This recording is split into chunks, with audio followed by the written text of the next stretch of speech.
I USA så är Health and Safety en egen avdelning. Och det finns alltid en safety supervisor med på set. Ofta så är det här en sjukvårdare och som ser till att alla i teamet mår bra. Man kan även vårda på plats, man kan sjukskriva och självklart kalla in en läkare när det behövs. Och vid behov, när det är stunt eller actionscener, så har man ofta en ambulans som står standby. I Sverige så har det ofta tidigare varit platsavdelningen som har skött all riskanalys. Och det ingår helt enkelt i att kunna leverera en arbetsplats som är säker för teamet att arbeta i. Och på större produktioner idag så tar vi numera in en specialiserad säkerhetskoordinator. Till exempel för marina miljöer eller om vi gör intima scener så har man en intimitetskoordinator som ser till att det går säkert till och enligt by the book vad man har kommit överens om. För det är ju så här generellt att olika inspelningsplatser, olika produktionsmiljöer kommer med olika förutsättningar. Och då kommer det ju också med lagar som vi måste följa och regler som gäller för just den platsen eller den typen av aktiviteter. Till exempel så har vi ofta barnskådespelare och då är det ju givetvis arbetstidslagstiftningen för minderåriga som gäller. Men det behövs också en person som ser till att barnen mår bra och att alla mår bra, hela teamet. Och under pandemin då infördes en helt ny yrkesroll inom film och tv. Och det var ju när vi behövde covid-testa. Vi hade testpersonal och vi hade en covid-koordinator. Och det här tänket, det har liksom hängt kvar lite grann, tack och lov. Så att nu så börjar det komma en helt ny yrkesroll som blir ordinarie i teamet mer och mer. Och det är medic on set. Så idag så ska vi prata om just riskbedömning, vi ska prata om hur man förebygger olyckor, vi ska prata om hur vi arbetar om någonting händer och vilka typer av skador som vi faktiskt kan hantera på plats. För idag så handlar Industry Talk om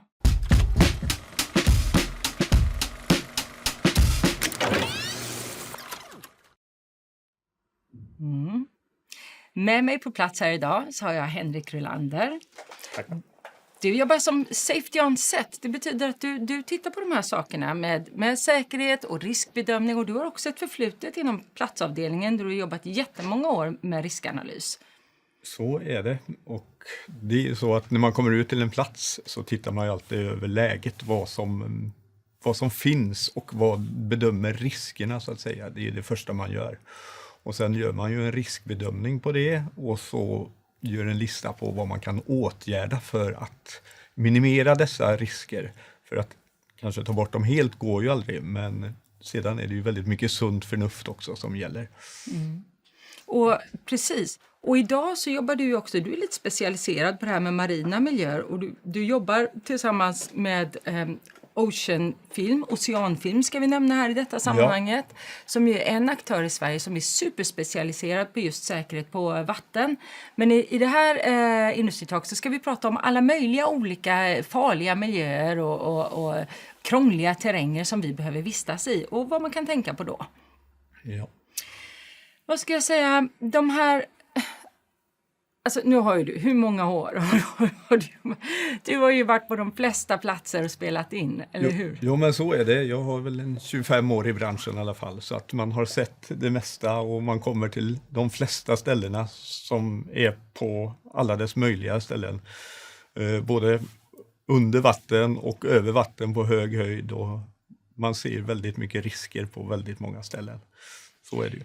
Ja, och det är ju så för att det är ju en sak när vi spelar in i studio, det är ju en kontrollerad miljö och det är ju också om man arbetar under en längre period i en studio, då är det ju också en arbetsplats som är säkrad, det finns någon som kollar riggar och dörrar och utrymning, allt är ju förberett. Men när vi gör som vi gör, att vi hoppar runt på det här sättet, då måste det ju ha varit en person där först och kontrollerat. Jag tänker att kan vi inte bara titta på, bara göra liksom lite olika nedslag på olika typer av platser där om man kommer dit även själv då om man kommer in i branschen så dels att man är förberedd på olika typer av miljöer men att man också har med sig ett litet tänk på vänta här nu, vad kan hända här? Om vi tittar på farliga terränger till exempel, vi har ju skog, vi har mörker, vi har, ja.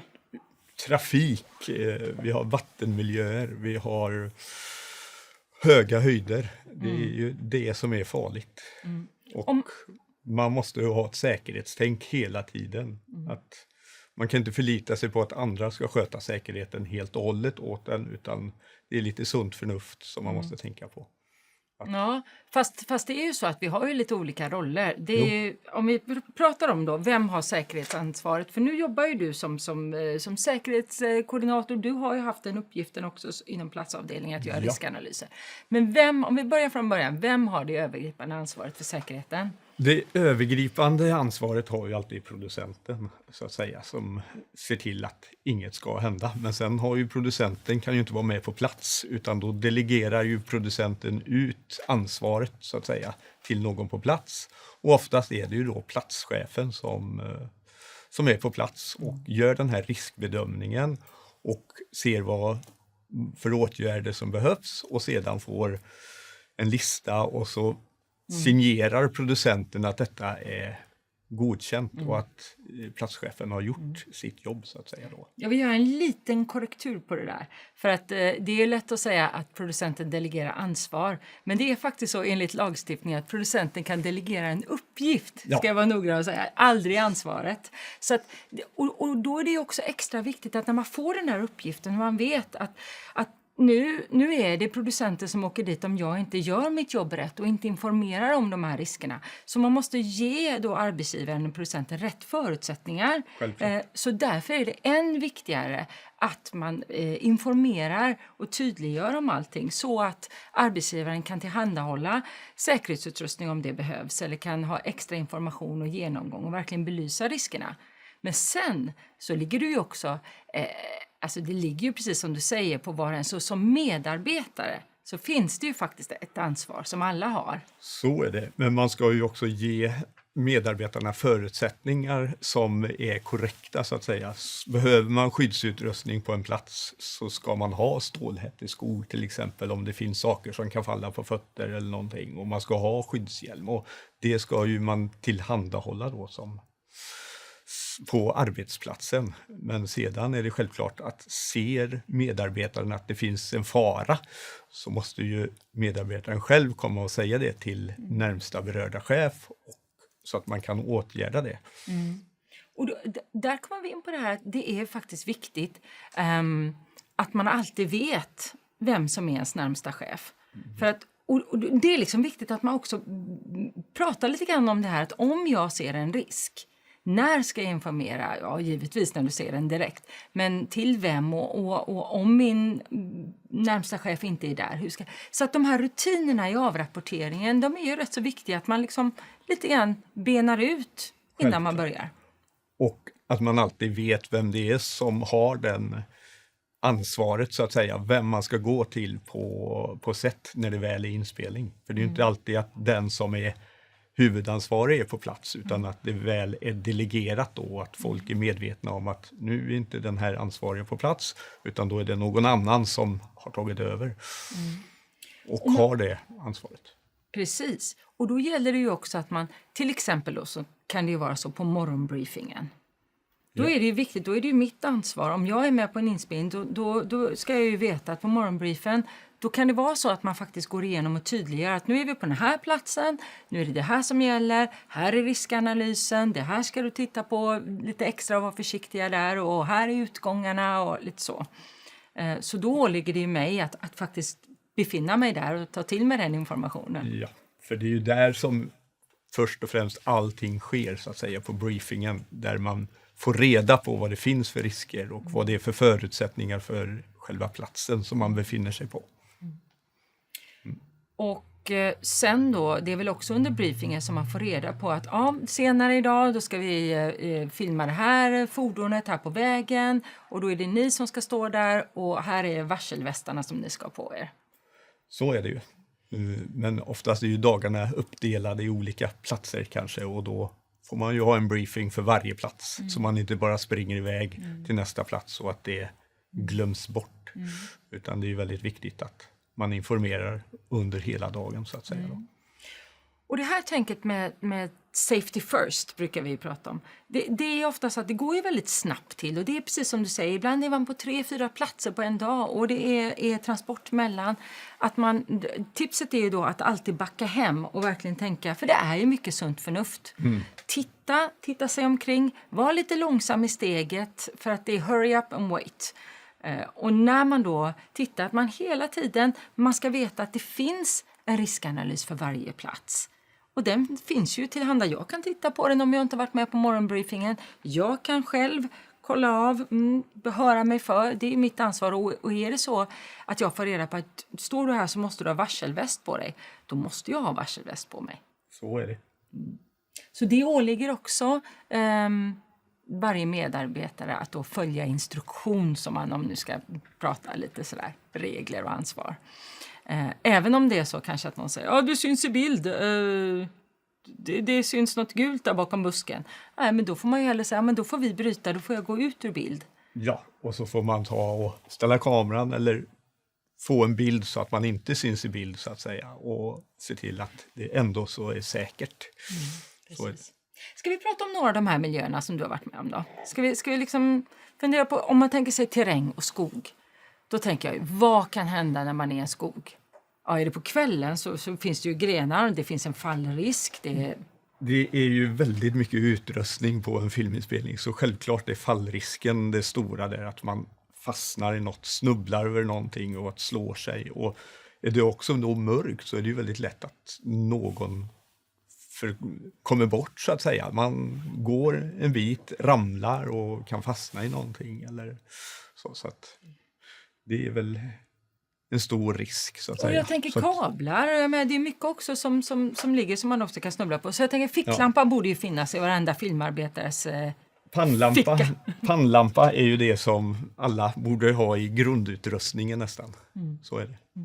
Och så har vi det där med kyla. Det kan bli kallt i skogen och det kan bli kallt överallt. Nattinspelningar. Ja, det är också det att man ser till att man verkligen har värmealternativ. Att det finns alltid en uppvärmd bil eller att det finns ett hus som man kan komma in och värma sig på. För det går ju fort, blir man väl nedkyld så går det fort. Och skådespelare får ju inte bli nedkylda. Först och främst kan du inte prestera eller agera framför kameran så att säga. Så att, sen är det ju risk att man skadar sig, så att det är ju av största vikt att det alltid finns ett varmt ställe som man kan komma till efter tagning. Precis. Och det pratade vi faktiskt om när vi hade Marieflykt här och Victoria Mattila häromdagen när vi pratade kostym. Och då pratade vi just om det också, att det åligger faktiskt kostymavdelningen också att ha värmekläder till skådespelarna. Och vi har ju sett bilder när skådespelare står med fötterna i varma baljor med vatten för att det har varit en barfotascen till exempel.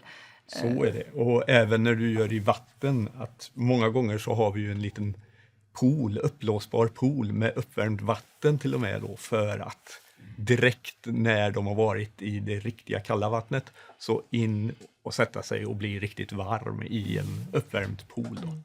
Så att... Och om man blir det kan ju också vara så att man har de här värmefläktar och värmeelement, då kan det ju också finnas en brännrisk på det. Så är det. Så det ska man ju också tänka på, att ha bra handskar med sig. Nu får du sitta här och hålla den här fläkten, och det finns ju också den risken. Jo. Så ett par bra handskar och stålhätteskor och ficklampa. Så är det. Och ullunderställ. Det är alltid bra. Men det brukar ju kostymavdelningen se till att skådespelarna har. Och så sen teamet själv då. Vad är ditt tips? Vad kan man förutom de här ficklampa, ullunderställ, handskar? Är det något annat? Regnkläder givetvis ska alltid finnas med. Ja, så är det ju. Kläder efter väder, och många gånger så är det fint väder, men det går fort i svensk natur, så att man ska alltid vara förberedd för att det kan bli det värsta vädret. Alltid ett extra ombyte gärna med sig om det går. Det är lite som, man får tänka lite som att man är ute i terräng, precis som i militären, att man får vara förberedd och veta hur man håller sig varm, som den gamla scouten man är. Ja, för inspelningen avslutas ju inte för att någon är blöt i teamet, utan blir man blöt så får man vara blöt resten av dagen, och då är det bättre att slänga på sig ett par regnkläder innan regnet kommer. Ja, då har vi farliga terränger. Vi har att man behöver ljus så att man kan se. Vi har kyla. Vi har också is. Halkrisk tänker jag komma in på nu. Halkrisk. Ja, broddar. Se till att folk har broddar. Det är ofta mycket som broddar som man har med sig i platschefsbilen faktiskt. För att kunna tillhandahålla broddar fort då, när det är halt. Och är det is och man är ute i vak, alltså då är det ju också en risk att isen, att man kan gå igenom. Så att om man är ute på en sjö, tänker jag. Då. Precis, så jag tänker att om jag blir liksom ute, gå ut och hämta den här, eller man blir utskickad, då är det ju alltid bra att veta, okej, vem har kollat det? För då är det ju någon självklart som har varit och mätt och riskbedömt. Ja, det måste det ju vara, och se till att isen håller först och främst innan man går ut på den. Precis. Hur jobbar ni med olika myndigheter? Jag tänker att Sjöfartsverket jobbar ni ju med när vi är på vatten och när vi är i skogen. Alltså, finns det några andra myndigheter som vi jobbar med? Ja, men polis och brandkår finns det mycket. Så fort man ska göra någonting inne i city så brukar man ofta ringa vakthavande befäl till exempel och informera. Alltså informera är A och O. Och även om du har ett tillstånd som gäller så är det alltid bra innan tagning att ringa och säga att nu ska vi göra det här till polisen så att de vet om det till exempel är vapen i bild eller någonting. Och det är ju en vapenexpert alltid med då. Men... Precis, för det kan vi faktiskt säga att de här, när man tänker säkerhet och man kanske har läst i pressen om fruktansvärda saker som har hänt på filminspelning med vapen och allting. Men vi måste ändå säga att när vi har de här actionscenerna och stuntscenerna, då har vi ju alltid en specialist med oss.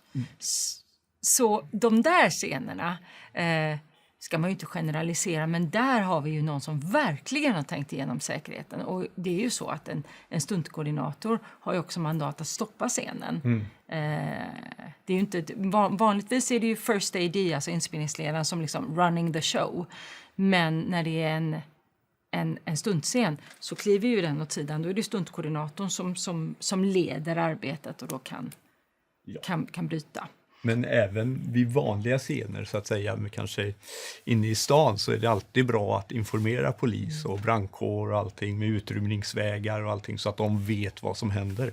För en filminspelning är ju ett väldigt stor sätt och folk ringer och undrar alltid vad det är. Och om de då ringer in till exempel till en brandmyndighet eller brandkåren, så vet brandkåren att ja, men då kan de informera personen att det är lugnt. Folk där ute har gjort en riskbedömning, är på plats och de klarar det här. Precis. Och sen så är det en annan liten aspekt också, att har man inte informerat brandkåren till exempel och helt plötsligt så går larmet i den byggnaden där vi är, då måste de ju komma ut. Ja, vad kostar det? Ja, det kostar ju alldeles för mycket pengar. Det blir lite onödigt i alla fall. Ja. Alltså, det är billigare med ett samtal. Och onödigt att slösa på deras resurser också. Exakt. Vi ska prata lite mer om det här med trafik. Nu har vi tittat på farliga terränger. Om vi tittar på det här med att filma i trafik. Och jag vet, vi pratar om uppe på broar och alltså ibland så står vi ju liksom med trafik som går bakom oss, och då är det också jätteviktigt att vad riskbedömer du när du kommer till ett... Och så fort du är ute i trafik så måste man ju se till att det är avspärrat ordentligt, väl skyltat, och det är också så att när man är ute i trafiken innan så måste man ju ha tillstånd och begagnande av offentlig plats så att säga. Så att då... Det är många myndigheter som är inblandade för innan man kommer ut i trafiken ens. Och när du är i trafiken, alla ska vara utbildade och ha någon slags utbildning för att kunna stå och vara vakt. Ja, just det, vaktutbildningen. Den nämnde vi också när vi pratade i avsnittet om platsavdelningen. Så finns det ju, finns ju en utbildning som... Säkerhet på väg. Vad ska vi tänka på när vi gör bilscener då? Där finns det ju vissa grejer. Ja, vi ska ha en bilscen på väg. Ja, men då måste man ju verkligen se till att all trafik är avspärrat och att man verkligen har platsen för sig själv så att säga. Så att det inte finns möjlighet ens att annan trafik kan komma in i själva våran scen som vi gör.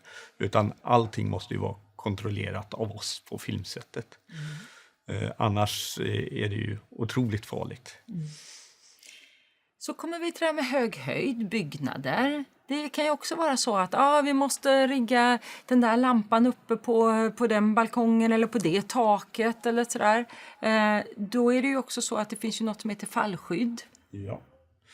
Och då måste du ju alltid se till att folk som är på hög höjd är säkrade och har utrustning på sig så de inte kan, om det är så att de faller, att de finns ett fallskydd så att de inte faller ner. Och sedan också det att många gånger så ska man ju upp på hög höjd med en skylift eller man ska upp med en saxlift eller någonting. Och då är det ju också certifikat för att kunna nyttja en sådan. Så det är ju inte för vem som helst bara att åka upp och se till att sätta upp den här lampan, utan det finns mycket lagar och regler även där. Och sen så har vi den här fallrisken som är på lägre höjd. Från stegar och sånt där. Att man också tänker... Jag tänker på inspelningsplats när man är med teamet. Så finns det ju... det finns floor runners, det finns folk, det finns hjälpare. Det finns många som kan komma in. Hej, kan du komma och hålla min stege? Det finns alltid extra händer. Ja. Men när man är och riggar för morgondagens scen, då kan man ju vara lite själv. Eller när man är och städar upp en scen som blev inspelad igår, då kan det ju också vara så att man är själv. Och då ska man ju alltid tänka på det här med att säkra. Ja. Och kan man undvika att vara själv på sådana tillfällen så ska man ju alltid undvika det. För att händer någonting och du är själv och faller eller fastnar så kan det ju vara svårt att få tag i hjälp så att säga då.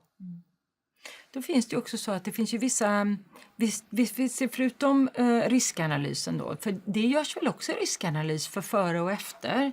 Och just det här psykosociala riskanalyser finns ju också som vi gör inom filminspelning. Det finns policy som man måste hålla sig till.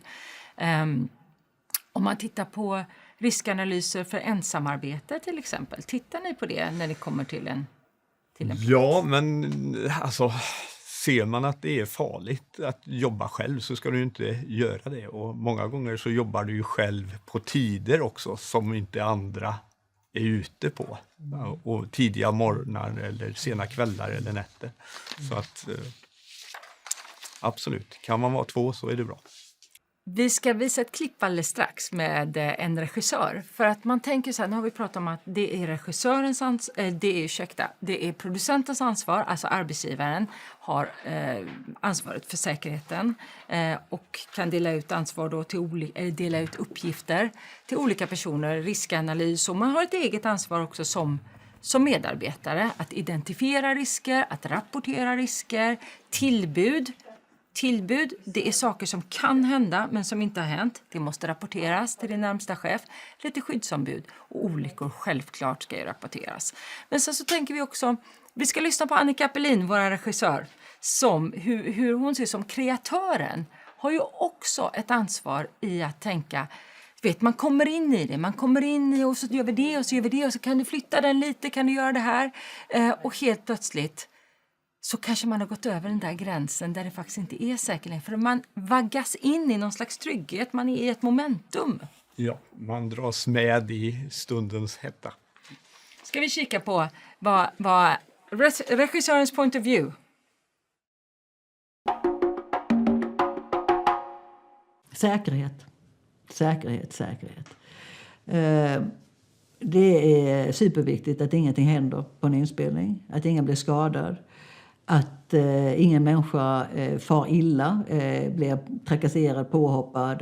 Det är jätteviktigt. Men framförallt att ingen blir skadad och ingen dör på inspelningen. För att vi håller på med jättefarliga grejer ibland. Där man tänker att men eftersom det är film så är det väl allting okej. Då man vaggas in i någon slags trygghet. Och är det då inte någon som tar ansvaret för säkerheten så är det jätteviktigt. Och det tycker jag alla i ett filmteam ska tänka på.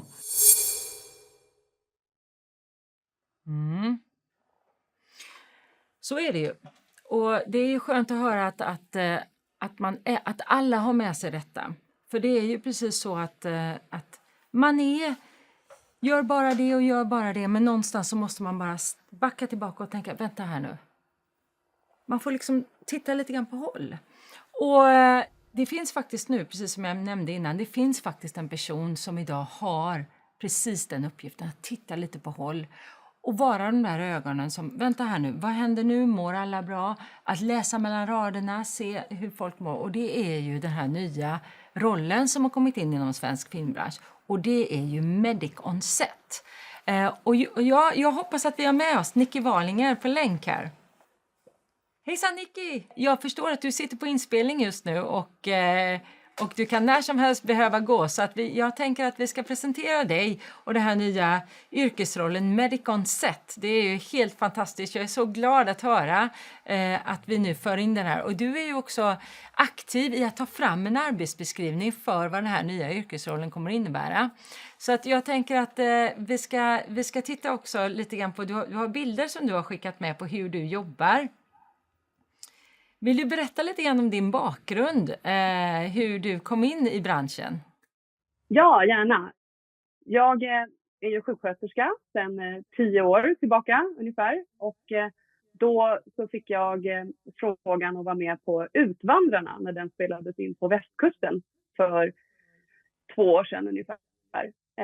Och då ville de att ha en covid-ansvarig som skulle ansvara för att covid skulle vara utanför och inte bli någon smittspridning. Men jag andra saker. Så det var en del skador och det hände saker. Det var djur och barn och vatten och båtar och sjösjuka och diverse. Så då jobbade jag väldigt mycket även som sjuksköterska på plats. Och sen fortsatte det här till Svart krabba. Som jag var på, som är en av Sveriges största produktioner någonsin. Och då hade jag faktiskt ett team med sjuksköterskor och undersköterskor under mig. Så vi var 7 personer tillsammans för att både stoppa covid, men där hände också ganska mycket saker. Det är en actionfilm på is. Så att det var bra att vi var med ganska många dagar. Så jag upptäckte att det finns ett behov av även sjukvård på sätt. Du har helt rätt. Sen har det bara fortsatt faktiskt. Mm. Härligt. Jag tänker, det som du sa nu med Svart krabba, att det var mycket inspelning på is. Då tänker jag att nu när det här börjar systematiseras, så visst är det så att du, när du läser manus och så tittar du på miljöerna och tänker att jaha, är det barn med i den här produktionen, eller oj, det ska vara eld i den här produktionen eller på vatten. Och då anpassar du också det här HLR-utbildningen till att innehålla de elementen som man skulle kunna tänkas att utsättas för. Ja, men precis. Så vi började titta på hur man kan använda den här rollen. Kanske inte att bara sitta och vänta på en olycka, utan hur kan vi hjälpa till att förebygga olyckorna som händer? Vilket jag har jobbat med nu det senaste året för att se vad passar bäst i en filminspelning. Och då att under preppen då titta på manus och inspelningsplan, se att oj, vi jobbar mycket i vatten, då kanske jag vill lägga in vattenlivräddning i hjärt- och lungräddningskursen. Eller vi ska ha mycket eld, då vill jag kanske att alla lär sig lite om brännskador innan vi sätter igång. Eller som du sa Charlotte, med barn eller äldre. Så att man kan titta på manus och inspelningsplatser och därmed se vad kan behövas just lite extra för att lära sig för teamet inför den här inspelningen. Du samarbetar med platsavdelningen en del. Är det så att du följer med ut och stöttar upp just på en inspelningsplats och tittar på vad som kan... Alltså du läser en plats utifrån ett hälsoperspektiv eller ett vårdperspektiv? Ja, men exakt. Så att under techreken till exempel så går jag gärna med platschefen och tittar på... Och jag tittar ju... Han eller hon tittar ju på var ska toavagnen stå, uppehållsrum och diverse. Medan jag kanske enbart tittar på vart står teamet, vart är säkerhet, vart är hälsan här. Okej, det här kommer vara väldigt kallt. Hur ska vi tänka? Ska vi ha underställ på säga till både teamet att ha underställ med sig, men även på skådespelare. Och så tänker jag bara ur ett hälsoperspektiv. Till exempel vara på en båt. Här kan folk bli sjösjuka. Vad behöver jag packa i sjösjukemediciner? Men också värme, kyla. Liksom att det här kommer att vara väldigt varmt, så vi behöver ha vätskeersättning till teamet hela tiden eller så. Och sen går jag igenom vad jag har sett i risk tillsammans med platschefen för att skriva de här riskbedömningarna inför varje start på en ny plats. Precis. Och sen så pratar ju vi väldigt mycket om det här med förebyggande. Vi har tidigare i programmet så har vi pratat mycket om de där fysiska riskerna. Vi har gått igenom skog och trafik och höjd och alla möjliga riskfyllda platser och situationer som vi kan hamna i.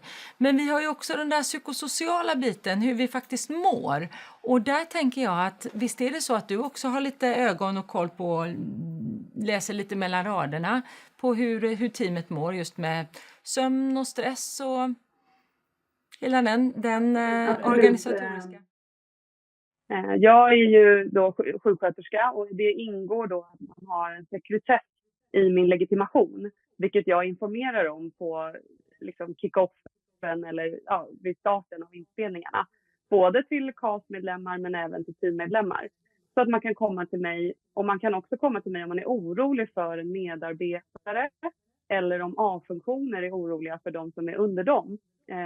Så då kan jag prata med den personen. Jag har ofta väldigt god kontakt med produktionsledaren för att se hur teamet mår och stämma av. Och då kan hon eller han komma till mig och säga att Nicky, jag vill så gärna att du ringer den här för att hon har varit lite låg eller det här har hänt i hans familj eller någonting. Och då kan vi prata om det och då kan vi tillsammans göra en plan för framtida arbete. Så vi vill ju undvika att folk går in i väggen. Vi vill stötta dem på det bästa sättet innan, om det går. Och det tror jag verkligen går. Jag tror att vi har verkligen möjlighet att göra det om man ser dem tidigt. Ja, jag tänker alltså för mig, jag blir så glad för att det låter ju nästan som att det här är som en slags företagshälsovård som vi äntligen får tillgång till. Trots att vi är då på rullande schema och att vi är ute här och där, att vi har med oss tillgång till stöd och även någon som kan se att nej, nu ser jag att du behöver gå hem och vila. Vi får ta in en ersättare till dig helt enkelt. Man är ju mellanhanden mellan att få produktionen att gå bra men samtidigt få alla att stå upp och må bra under tiden. Och precis som du säger, HR och företagshälsovård kan vara lite, eller finns inte riktigt på samma sätt som på andra arbetsplatser. Så det blir ju att man blir lite av bägge dem också. Precis. Du har ju skickat med jättefina bilder från när du har jobbat. Jag tänker att vi ska få be och kika lite på de där bilderna så kan väl du berätta vad vi ser. Ja, men här har jag fick en egen covid-trailer där jag hade en bår och det var på den här actionfilmen på is när vi var uppe i Kiruna. Och den var varm och här på den här båren där både opererade jag en inflammerad hårsäck men även där låg också väldigt många och fick gråta ut för det var en tuff inspelning. Det hände mycket saker. Så här inne var det liksom lugn och ro och tryggt och man kunde berätta och säga saker och härifrån så gjorde jag också så att jag bestämde att folk skulle vara lediga och men folk fick chansen att prata ut i på den här båren.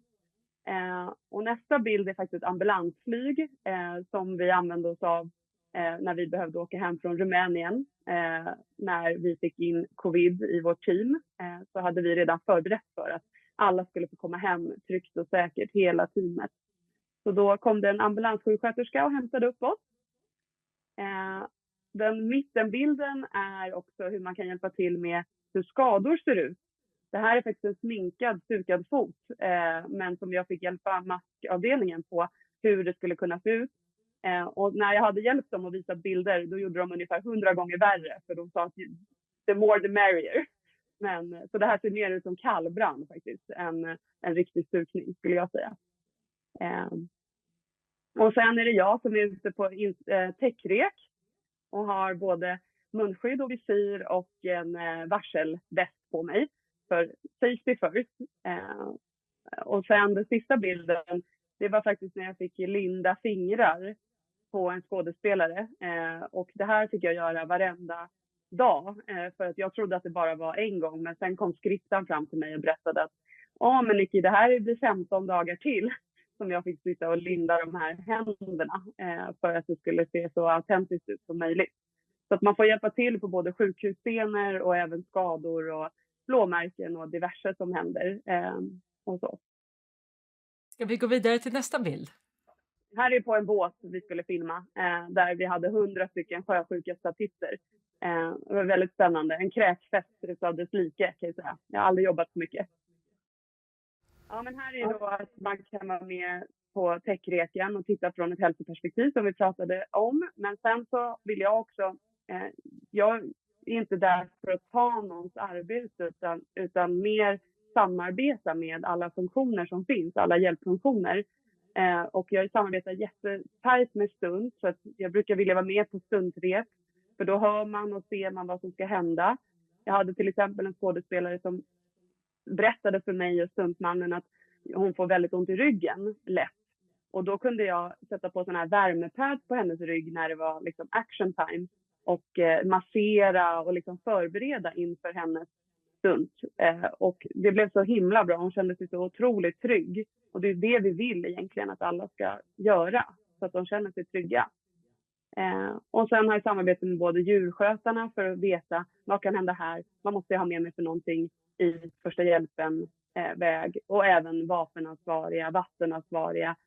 Alla har ju sin roll i film. Men det är väldigt bra att ha, liksom skriver SFX att här ska det vara en brand och vi har med oss en brandsläckare. Då, om jag är på sätt så kollar jag alltid vart står den här. Är den redo för att användas? Eller är den inlåst i någon bil någonstans? Och så att det blir liksom en extra säkerhetsöga där på plats också. Ja, och så hjälpen-kursen som jag tycker att folk ska gå. Vi ska helst gå en gång om året, alltså gemene man. I sjukvården går vi 4 gånger om året numera. Och det är för att man glömmer fort. Så att jag tycker att man ska ha folk som har gått första hjälpen och HLR-kurs. Och jag håller sådana kurser också. Och som jag berättade anpassat efter manus helt enkelt. Sen är jag jour alla dagar i veckan. Det vill säga, för vi vill ju veta om någon är sjuk till exempel på lördagen. Om fotografen är sjuk på lördagen så vill man gärna veta det. Kanske testa den personen för att se, oj då måste vi börja en smittspårning här. Eller kommer den här personen på måndag? Man vill inte veta det på måndag morgon. Och sen så är det saker, alltså livet händer runt omkring och det kan hända saker när som helst. Jag samarbetar alltid med en läkare också. Så att jag kan ringa till honom och fråga saker och om det är något akut till exempel. Men även, jag hade en fotograf som hade borrelia visade sig och då var vi långt från, vi var ute på landet och då kunde han titta på en bild som jag skickade och skriva ett recept till den här fotografen och en runner också faktiskt köpte antibiotikan och hon hade antibiotikan inom 30 minuter. Så att det blir ju också så att man blir en mobil vårdcentral ute på fältet så att man kan lösa väldigt mycket saker för att också spara tid. Ja, här har vi lite olika utmaningar som man stöter på. Och då, alltså det här med, jag brukar titta på inspelningsplanen och se, även om man får godkänt från facket alltså med tider och så brukar jag titta ur ett säkerhetsperspektiv. Till exempel så är det ju okej att lägga dag, eller tidig morgon och sen fjärde sista dagen sent. Men jag kan titta på det och säga att men det här kanske inte är så smart om alla ska köra hem 2:00 på natten efter att ha jobbat 3 jättetidiga dagar. Det är lagligt ur ett arbetstidslagen, men det är kanske inte så smart arbetsmiljömässigt. Så därför så brukar jag titta på hur ser det ut också natt versus daginspelningar och var är säkerhetsriskerna här. För en sån sak att köra bil väldigt sent är en säkerhetsrisk som jag vill att man funderar på om det är en värd att ta eller om man ska ta in andra som kör eller hur man ska tänka där. Ja, och sen det här att vi träffar ju djur hela tiden och vi är ute i naturen. Och där har jag samarbete med Animal Wranglers och även när man är ute i naturen så kan mycket hända. Och det är bra att det finns med hela tiden, första hjälpen-saker och att det är ganska stora krav att ställa på ett filmteam att ta hand om en person när man är 2 timmar från sjukhus. Tänk om vad som helst kan hända, en bruten arm eller stor blödning eller någonting. Och där kan jag tycka att man ska titta på liksom, vart är man och där eventuellt då bestämma sig för att ha en sjuksköterska på plats eller någon slags vårdgivare på plats. Ja, alltså stress är en otroligt vanlig, det här är ett stressigt jobb. Man kan inte undvika stress i filmbranschen. Det kommer att bli helt plötsliga saker som händer och sådär. Men då är det bra att veta om det. Det är bra att veta hur man hanterar stress. Jag har faktiskt ibland börjat på kick-offer att också prata om stress och hur man kan tänka och göra för att minska den. Vi har ganska många som har tyvärr gått in i väggen som är på väg tillbaka och de behöver också ett extra stöd för att faktiskt klara sig. Andra arbetsverksamheter, de tillåter ju att folk kommer tillbaka på 25% och kanske får lite lugnare arbetsuppgifter. Det är svårt i filmbranschen när vi jobbar i projekt. Så det kan behövas någon som har de här extra ögonen på den här personen. För att vi vill ju att folk ska komma tillbaka. Vi vill att folk ska klara av den här branschen. Vi vill också behålla folk. Vi vill inte att de slutar när de är 26 för att det är för tufft. Utan då tappar vi så extremt mycket kompetens. Och även det viktigaste tycker jag, de som vågar säga nej. Det är oftast de äldre och de som har varit med länge. Att nej, det här är farligt. Nej, det här går vi inte med på. Och de behövs i branschen. Vi behöver behålla dem. Så att vi måste höja hälsan och minska ohälsan helt enkelt. Ja, och här är man ju en väldigt viktig person som sätter stopp för saker och ting. Det är ju ofta några kommer på att men gud vilken bra bild det vore om vi klättrar upp här allihop eller om vi går ut i vattnet och då behövs det någon som bara har ögonen på teamet och ser till att de inte skadar sig och är deras talesperson. För att alla andra jobbar ju för bilden. Jag jobbar enbart för hälsan och att teamet ska må bra. Sen är det klart att alla andra har också ett säkerhetstänk, men för mig är det viktigaste. Det är liksom att vi inte har en skådis alldeles för länge nere i vattnet som har blå läppar.